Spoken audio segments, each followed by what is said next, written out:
a Sunday morning in 1478, beneath the greatest dome in the world, the bell rang for the holiest moment of the Mass. And in that instant, as 1,000 people bowed their heads in prayer, the assassins drew their daggers. They fell on two brothers at the altar. Giuliano de' Medici was stabbed 19 times and died on the cathedral floor, his blood spreading across the holy marble. His brother, wounded and bleeding, fought them off and barely escaped behind the bronze doors of the sacristy.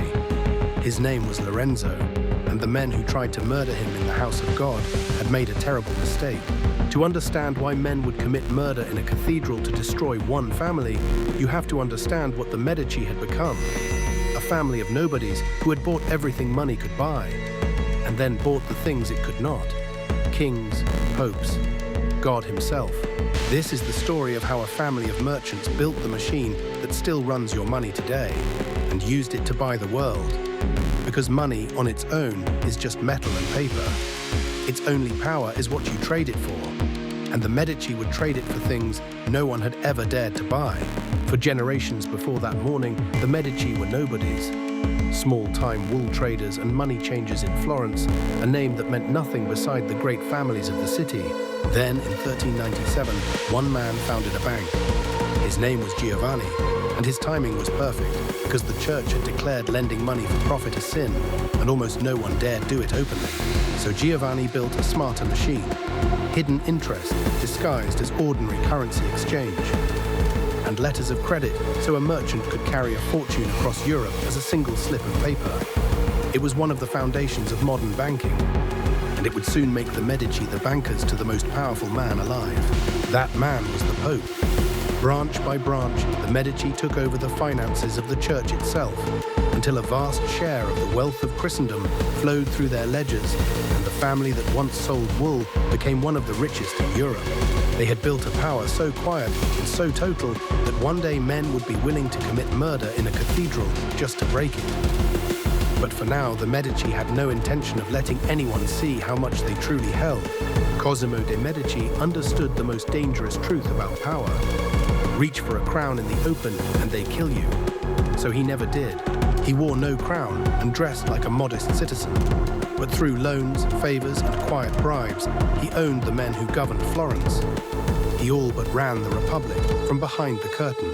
But money makes enemies and it buys no love. So Cosimo spent it on the one thing that outlives gold: beauty. Medici money flowed to the architects and painters and sculptors who were rebuilding Florence into the most beautiful city on earth, a city already crowned by an impossible dome no one had known how to raise. And they did not just fund genius, they lived at the very center of it.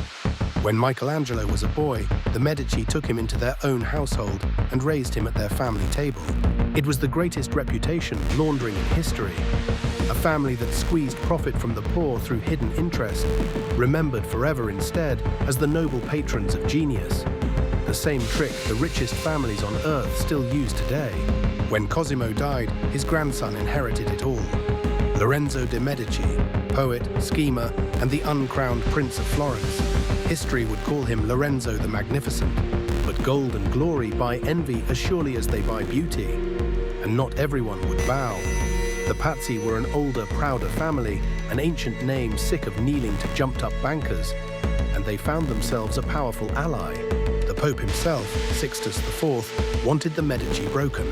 Their grip on Florence was blocking his own family's ambitions. He let it be known he wanted them gone and looked away from how it might be done. So the conspirators chose the one place Lorenzo would stand unguarded and unsuspecting: at Mass, at the altar, before God.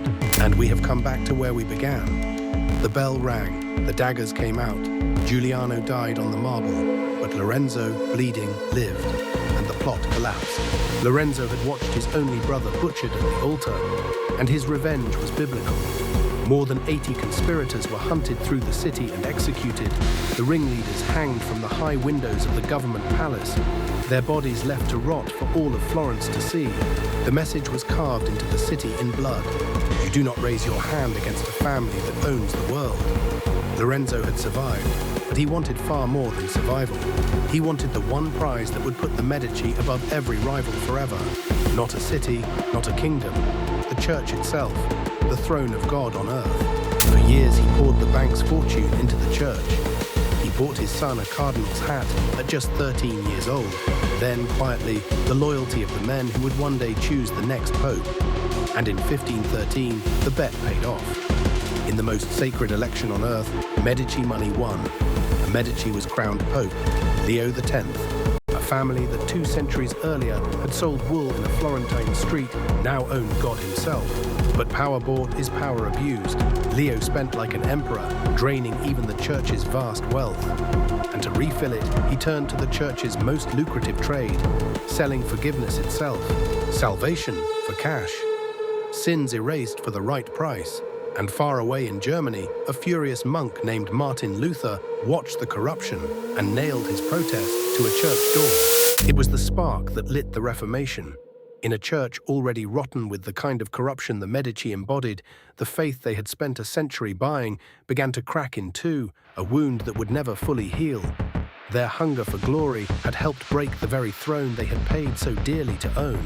And still, incredibly, a second Medici climbed onto that same throne, Clement VII. The family now held both money and God, and then they took a crown as well, when a Medici girl named Catherine became Queen of France. From wool traders to popes and queens in 4 generations, there was at last nothing left on earth that their money could not buy. And that was the beginning of their end. Because while the family chased popes and crowns and glory, no one was minding the thing that had built them, the bank. To win the favor of kings, the Medici loaned them enormous sums. And kings, it turned out, do not have to pay back their debts. One by one, the great loans went bad. The same ledgers that had once counted the wealth of Christendom, now filled with nothing but losses. And the greatest bank in Europe, the engine beneath the entire shining empire, collapsed into bankruptcy. The family that could buy God could not save its own counting house. The money ran out, the dynasty faded, and the great line died with a final childless heir. But the machine they had built did not die with them. Credit, interest, the flow of money across borders, the system the Medici perfected still runs the entire world. Every time you swipe a card or take out a loan, you are using their invention. But the same wealth that builds a dynasty will rot it from within. The moment glory matters more than the ledger. The Medici bought the world. They simply forgot to keep paying for it. If this is the kind of history they never taught you, subscribe. There are other families who bought the world, and other men who learned far too late exactly what it costs.